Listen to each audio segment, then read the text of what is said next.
From classic car havens to bizarre roadside wonders, we're on a mission seeking unique stories and history behind the world's best hidden automotive gems. Get ready for a journey like no other as we hit the road to discover what makes American car culture so legendary. Buckle up, Ride and Seek starts now. What do you get when you cross a petroleum engineer and an artist? One of the most unique attractions in the world. Just north of Alliance, Nebraska stands a monument both bizarre and beautiful, a fusion of history and artistry. Welcome to Carhenge, a replication of England's ancient Stonehenge, but with a distinctively American twist. This family reunion project turned into one of the world's most famous roadside attractions. This is Carhenge, and there's been lots of controversy about Carhenge over the years, but it has become a destination spot for a lot of people. It was built by the Reinders family, Jim Reinders in particular, and so it's one of our biggest tourist attraction in Alliance. Carhenge was constructed in 1987 by Jim Reinders and his family at their family reunion. He was obviously very quirky, very original, loved to think outside the box, and this is about as outside the box as you're going to get. So Jim's family actually owned this land. This was part of their family farm. And Jim worked in England for quite a few years and visited Carhenge or Stonehenge quite often. And so that's kind of where this idea came from. And he loved cars. So when his father passed, they were at the funeral and he kind of proposed this. And so they came back 5 years from the funeral and had a family reunion.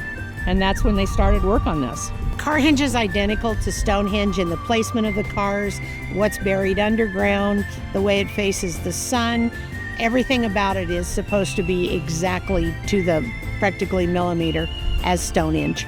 I myself am an artist on the side, so I appreciate the artistic value of this. I think it's unique and quirky, and I like that part. While Jim's interpretation of Stonehenge was quite unique and a sight to be seen, it wasn't 100% accepted by the community. You see, you had half of the community who donated cars and lended a helping hand, but you had another half who called it eyesore and a vertical junkyard. But nevertheless, Jim's vision was in place. With the help of 35 family members, Jim had placed 39 automobiles in the same proportions as Stonehenge, creating a circle measuring approximately 96 feet in diameter. The structure includes 3 main points: the heel stone, the slaughter stone, and 2 station stones, all crafted from vintage cars. There were definitely factions in Alliance after this was built that just called it a junkyard. So when it was first built, the cars were just the color they were. They weren't all gray or all painted, and none of the rest of this existed out here. So people would drive by and just say it was a vertical junkyard, and that kind of caught on as a verbiage. Shouldn't allow this stuff and tear it down, bulldoze it in. Carhenge has been an interesting thing for Alliance. Love it or hate it, it's still here. Several people hated it, they're gone. Carhenge is still here. Then they started seeing the people that started coming because they wanted to see this vertical junkyard.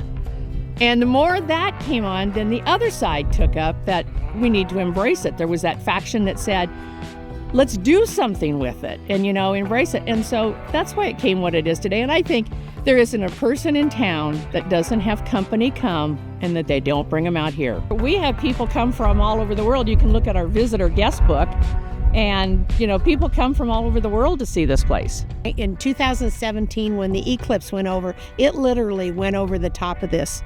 Literally over the top. And we figure roughly around 20,000 people were out here to watch it. And that's a very conservative estimate. Jim had a great sense of humor, and he was one of those guys that could talk to anybody, and he was more than willing to defend his concept, but he also understood that it wasn't for everybody. But I've been to a lot of family reunions in my lifetime. None of mine were this productive. Over the years, it has grown to include an array of car art sculptures, each adding to the site's quirky charm, from the Spawning Salmon by Jeff Sandhurst to the Forward Seasons by Reinders himself. These works celebrate both the art and Nebraska landscape. These cars, they obviously don't run, and concept and the whole thing about Carhenge It's like the original recycling project. Everything out here is recycled, which is, of course, good for the world, good for the country, and unique in its own right. The side sculptures we have over here, the spawning salmon, the dinosaur, they are a monument to industry in the country. In 2007, the Pit Stop Visitor Center was built, providing visitors with a deeper understanding of the site's history and significance. And in 2013, Carhenge was gifted to the City of Alliance, ensuring its preservation for future generations. Today, Carhenge attracts over 100,000 visitors annually from all corners of the globe. Its blend of nostalgia, creativity, and homage continues to captivate and inspire. So Friends of Carhenge was an organization that was started, they would have been in with Jim in the whole starting of this thing to help take care of it. And then those members, unfortunately, as all happens, we die off. And we knew that we couldn't keep it to survive. The Friends of Carhenge, well, they stepped in because it was needed, but everybody had a different take on it. Everybody's got something different, but it boils right down to it's what's good for Alliance, and it brings people here, and it is unique, and it's put us on the map. We actually put the Friends of Carhenge, because we owned it, we actually did put it up for sale. We did have an offer to buy it from Bosselman's. It's a big, huge gas station. But they wanted to move it to Grand Island, and we went, no. The city didn't want a lot to do with it until we had some city councilman members that were traveling overseas and somebody asked them where they were from, and they said Alliance, Nebraska. Oh, yeah, that's where Carhenge is. We've been there. And then it was like, oh, wait a minute. I'm in Europe, and these people have already been to my town, and I didn't even know it.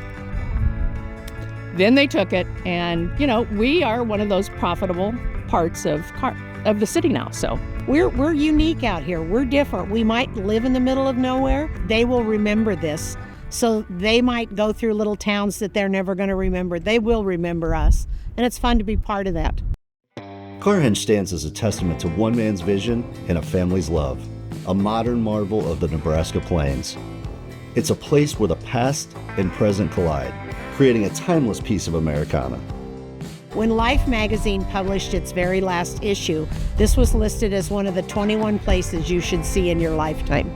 Everybody's heard of Stonehenge. I would just say, look at those big blocks of stone that nobody knows how they actually got where they got, but we know how these got here, and they did them with pulleys and manpower. I just think it's a delight that somebody could actually conceive this. I mean, I have a hard time conceiving a flower garden some days, and some guy did this, so, he and his friends must have had a great time doing this. Plan your visit to Carhenge and experience the magic of this roadside wonder for yourself. But don't forget, there's a lot of open road from city to city in Nebraska, so make sure you call CarShield before hitting the road. That way you have peace of mind of 24/7 roadside assistance, courtesy towing, and rental car options just in case of emergency.